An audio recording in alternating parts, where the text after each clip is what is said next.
wanaagsan dhammaantiinba ku soo dhowaada warka duhur ee reediyo kulmiye qodobada maanta aan idiin haynana waxa ugu dooroon shirarka magaalada dhuusamareeb ee dowladda iyo galmudug oo weli la isku mari la'yahay ra'iisul wasaaraha Soomaaliya oo la qorsheynayo inuu tago magaalada dhuusamareeb ee gobolka Galgaduud afgambigii dhicisoobay ee Itoobiya oo saameeyay deegaanka Soomaalida ee dalkaasi militariga Soomaaliya oo maanta la wareegay deegaano hoostaga degmada Baraawe ee gobolka Shabeellaha Hoose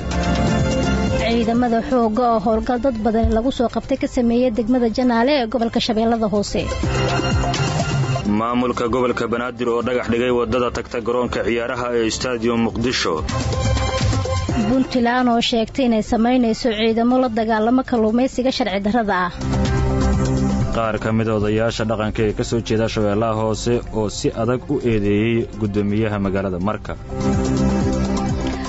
dadka magaalada Istanbul oo maanta u dareeray doorasho ku celisa iyo Mareykanka oo weerar internetka ku qaaday Iiraan markale ku celi warbali waran maxaan kaaga waramaa xaaladda dalka ma run baad rabtaa mise been run baan rabaa beerraad ma leh kulmiye ka dhageyso wayna ka hadaba intaasi waxay ahaayeen dhageystayaal qodobada ugu waaweyn warka duhur ee reediyo kulmiye ku soo dhawaada isaga faahfaahsan Cali Ibrahim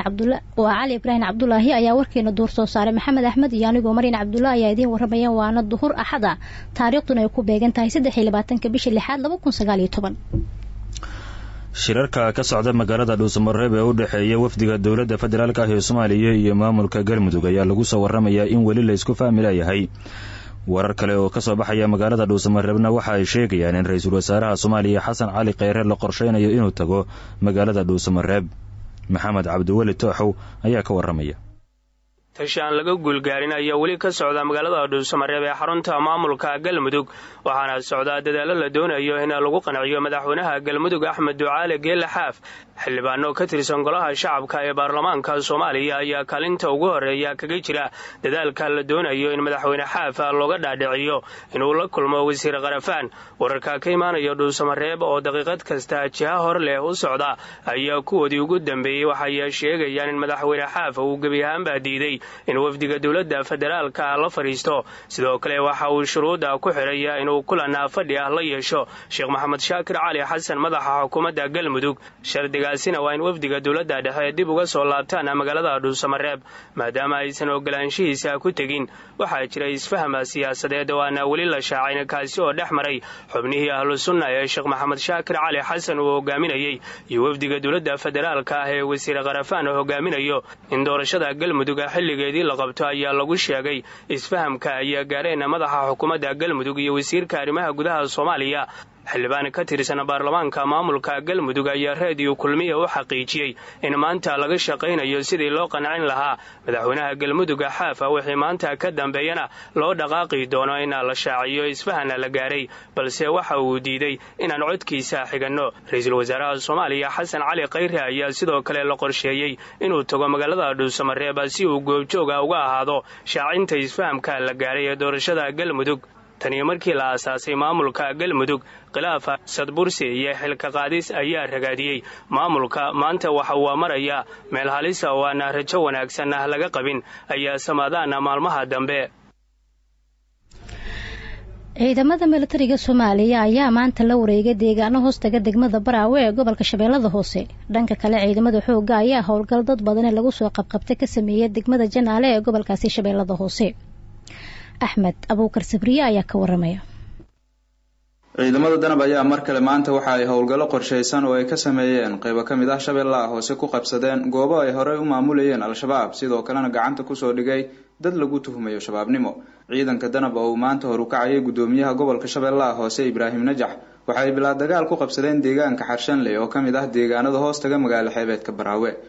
deegaanka Xarshanley waxa in muddo ah gacan ku hayntiisu maamulayay al-shabaab waxaana muddooyinkii ugu dambeeyay ay marka ka sii dambeysay baneynayeen deegaankaas oo ugu dambeyn maanta la wareegtay danab shalay ciidanka danab la wareegeen gacan ku haynta deegaanka Ceel Saliin oo hoostaga magaalada Marka kaasi oo isna ay muddo maamulayeen al-shabaab waxaana danab ay isna deegaankaasi la wareegeen iyagoon wax dagaal ah la gelin al-shabaab ciidanka danab ayaa muddooyinkan dambe xoojiyay howlgallada ay ku qabsanayaan deegaanada ay al-shabaab kaga sugnaayeen gobolkan Shabeellaha Hoose dhinaca kale howlgal qorshaysan oo ay ciidanka danab saacadihii lasoo dhaafay ka fuliyeen deegaanka Janaale oo isna ka tirsan Shabeellaha Hoose waxa ay kusoo qabqabteen dad ay tiradooda kor u dhaafayso 20 ruux kuwaasi oo shaqaale ka ahaa sida wararku ay sheegayaan mid ka mid ah beeraha ku yaala halkaasi qaar dadkaasi ka mid ah ay ciidanka danab ka wateen deegaanka halka kuwa kalena ay iska sii daayeen kadib markii baaritaano dheeri ah ay ku sameeyeen Axmed Abuukar Sabriye idaacadda Kulmiye Shabeellaha Hoose afgambigii dhicisoobay ee waddanka Itoobiya ayaa lagu soo warramayaa inuu saameeyay deegaanka Soomaalida ee waddanka Itoobiya dhulka Soomaali galbeed ayaa wararku waxa ay sheegayaan inuu saameyn adag ku yeeshay afgambigii dhicisoobay ee waddankaasi ka dhacay gaar ahaan gobolka Amxaarada Ra'iisul Wasaaraha waddanka Itoobiya Abiy Ahmed ayaa goorsi horeysay waxa uu sheegay in afgambigaas fashilmay oo ku dhintay taliyihii ciidamada militariga waddanka Itoobiya iyo saraakiil sare oo la toogtay xilli ay isku dayeen inay afgambiga ka hortagaan rabshadaha ku salaysan isirka ayaa lagu soo warramayaa in muddooyinkii dambe ay ka dhacayeen gobolka Amxaarada ee dalka Itoobiya iyo gobollo kale oo dhowra tan iyo markii uu talada la wareegay Ra'iisul Wasaaraha waddanka Itoobiya Abiy Ahmed sanadkii la soo dhaafay waxa uu isbedello dhinaca siyaasadda ku sameeyay xisbiyada iyo sidoo kale caburintii siyaasadeed ee waddanka ka jirtay oo uu meesha ka saaray isaga oo ooda ka qaaday maxaabiis badan oo siyaasad u xirnaa warar hadda ay baahinayaan warbaahinta waddanka Itoobiya ayaa waxay xaqiijinayaan inay dhinteen 4 sargaal oo uu ku jiro taliyihii ciidamada militariga iyo sidoo kale General Howlgaba oo gurigiisa ku soo booqday generaalka militariga hogaaminayay waxaa toogtay nin ka mid ah ilaaladiisa madaxweynihii gobolka Amxaarada ayaa lagu soo warramayaa isaguna inuu ka mid yahay dadka askartu ay ku dileen intii ay wadeen abaabulka afgambi ee gobolka Amxaarada ay ka sameynayeen Ra'iisul Wasaaraha Itoobiya Abiy Ahmed ayaa waxa uu sheegay in hadda tallaabo laga qaadayo koox wax magarata uu ku tilmaamay oo afgambiga iyo dilka saraakiisha militariga ka dambeeyay Abiy Ahmed oo ka soo muuqday TV-ga isaga oo wata dharka ciidamada ayaa waxa uu sheegay in cadaaladda la horkeeni doono cid walba oo arrintan ay ku yeelato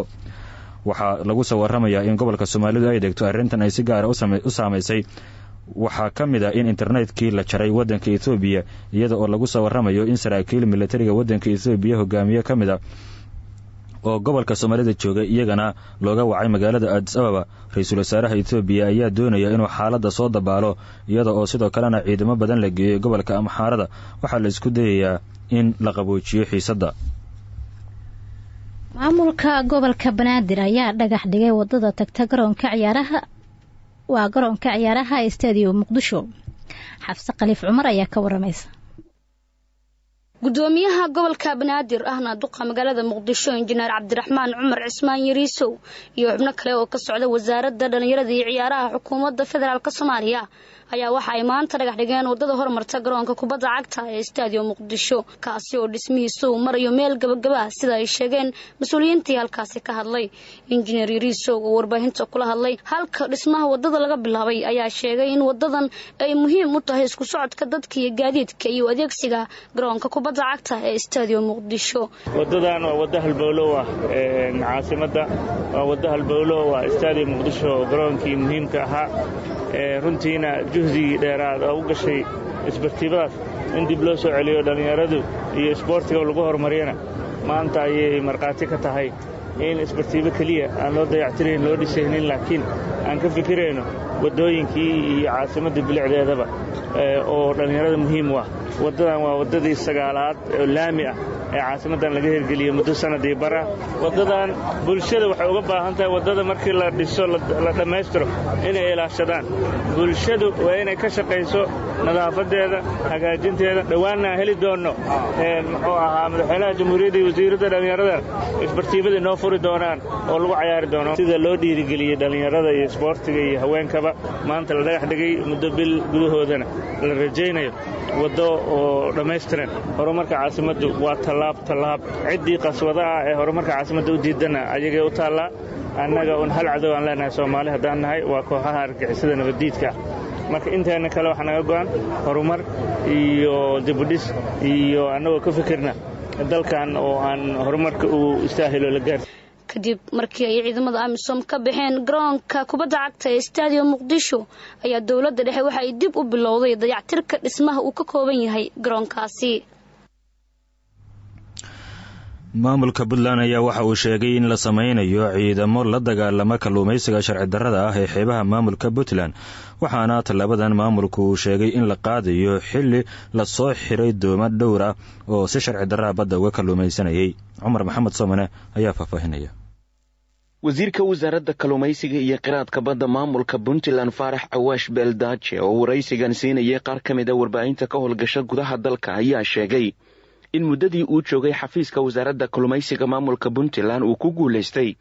in ay soo qabtaan sida uu sheegay ilaa 7 doonyood oo si sharci darra uga kala muhisanayay xeebaha deegaanada puntland.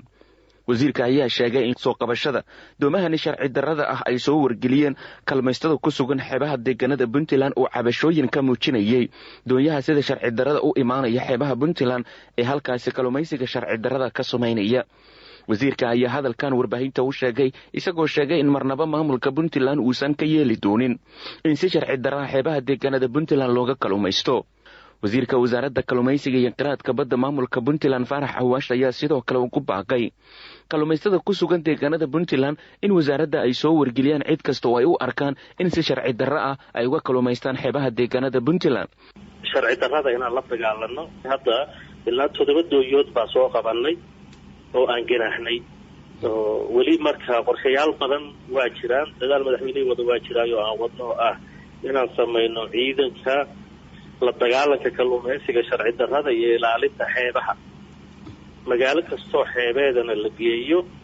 la dejiyo si kalluumaysiga sharci darradii loola dagaalamo badihii loo ilaaliyo xeebihiina loo ilaaliyo. ha yeeshee soo qabashada 7 doonyood ee wasiirka uu sheegay ayaa ku soo beegmaysa iyadoo xiliyadii ugu dambeeyay isa soo tarayeen cabashooyin ka imaanayay kalluumaystada ku nool deegaanada bandarbayla ayl caluula iyo qandala kuwaasi oo sheegay inay cabasho ka yihiin kalluumaysato sharci darra oo soo gaara xeebaha deegaanada puntland kuwaasi oo jarrib sharci darra ka sameeya xeebaha deegaanada maamulkaasi.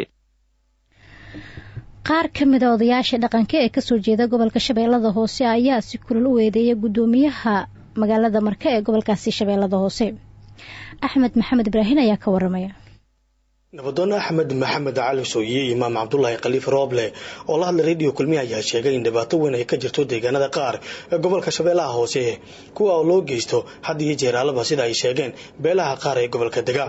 intaa waxay ku dareen in toddobaadkan gudihiisa ciidamada bangarafta Mareykanka goor habeenimo ah ay u dhaceen 2 ruux oo ku sugnaa beerahooda oo ku yaala gobolka shabeellaha hoose ayna ka xeysteen ciidamadu iyadoo aan la ogeyn halka la geeyay sida ay tilmaameen. gudoomiyaha gobolka shabeellaha hoose Ibrahim Najax iyo gudoomiyaha degmada marka Cabdullaahi Waafo ayaa lagu eedeeyay inay ka dambeeyeen dadka ay ka xeysteen ciidamada bangarafta kadib markii ay ku eedeeyeen sida la sheegay in al-shabaab ay yihiin gaar ahaan muuri duleedkeeda qorax soo baxa ah garasha meesha la leeyahay waxa uu ku dalbaday nimanka la leeyahay Mareykan wada bangaraf iyo ciidama haddii alla inuu alfa group la leeyahay waxayna halkaas kala soo beenay soo gurigiisii iyo xoolihiisii iyo xaaskiisii carruurtiisa dhaxjiifa nin haddii alla idmaayo ah hogaamiyihii Ibrahim Muxudiin Cali Cosoble la yiraahdo ayaa la soo qaaday oo loo gacan geliyay Mareykan hubkii beeshu laheeda la baabi'iyay. waxaa kaloo hadda naloo sheegayaa in la galay beer nin odaya uu leeyahay Shaabuukar ragna laga qaaday beerta qorina laga qaaday. dabcan waxaan biyamaarihin waa shabaab ee dhulkaas degan. taas marka ma u qaadan karno maamul dadka u dhaxeeyay meeshaas ka jiro. waxaan leenahay beesha biyamaal col yacni wax wanaaga maaha islaax daatul bayn al rabaa dagaalka ay wadaan oo haddii ku saacidayaan ninkan kriminaalka ha joojiyaan dadkana hal la walaaleeyo ma aha maalin walba dhiiga bini'aadamka inuu daato dunyada la laayo. habeen kasta beera lagu kordhigaya qorihii lagu waardiyahay iyo ragii waardiyaha la qabanaya habeen banniba la soo qabsanaya waxa wadaana waa gobernatoraha gobolka ninka la yiraahdo Najax weeye iyo Waafow hadda Sheekh Abuukar beertiisii ayaa lagu degay xalay. marka waxaan leenahay hal joojiyo waxyaabaha la wado ciidanka Soomaaliyeed oo bangarafta waxaan leeyahay dadka shacabka oo gobolka Shabeellaha soo degan dad dagaal dhex marayna ku jira meelaha ku degaydiin iyo farmuuqa kala hubsadaan leeyahay yaan dadka Soomaaliyeed dad ciil u qaba farayn ugu taagin ayagoo mas'uuleena ayaan hadda dacwiyayna oo si caalami u dacwiyayna oo ku dacwiyayna wixii mataqaana ka gala wax oo beeshooda ku dacwiyayna oo dawladda ku dacwiyayna. dawladda Soomaaliya ayaa ka dalbadeen odayaashani inay wax ay ka qabato dhibaatada gobolka Shabeellaha hoose ka taagan. warka duhur ayaad dhegaysanaysaan oo idaacadda kulmiye ee magaalada muqdisho idinkaga imaanaya waxaa inoo soo socda warka dibadda oo Turkiga, Mareykanka iyo Iiraan ku saabsan. hase ahaatee markan dadka degan magaalada Istanbul ayaa maanta mar kale u dareeray goobaha codbixinta si ay u soo doortaan duqa magaalada Istanbul. doorashadaani hore u dhacday bishii Maars ayaa waxaa qaadacay xisbiga talada haya kadib markii uu si la yaab leh ugu guuleystay musharaxii ka socday dhanka mucaaradka. balse Mr. Imamoglu oo ah musharaxa xisbiga mucaaradka ayaa ballan qaaday inuu mar kale garaaci doono ra'iisul wasaarihii hore ee dalkaas oo ah musharaxa la tartamaya. natiijada doorashada ayaa loo arkaa inay muhiim u tahay mustaqbalka madaxweyne Erdogan.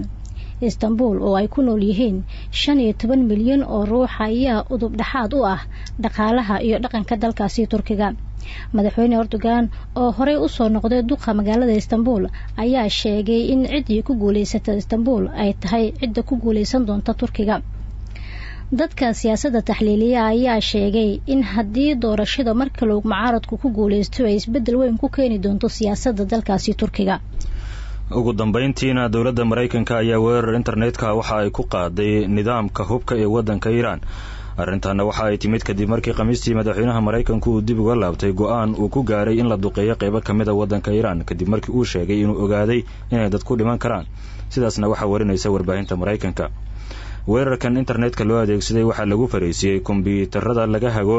gantaalada ridada dheer iyo kuwa ridada dhexe ee dowladda Iiraan ay leedahay sida ay daabacday Washington Post. arrintaani waxay argoosi u tahay markii diyaarad laga leeyahay waddanka Mareykanka oo aan duuliyaha lahayn ay soo rideen ciidamada ilaalada kacaanka ee waddanka Iiraan sida ay sheegtay warbaahinta New York Times ee Mareykanka ka soo baxda. ilaa iyo hadda ma jirto war madax bannaan oo si rasmi ah u xaqiijinaya in la beegsaday nidaamka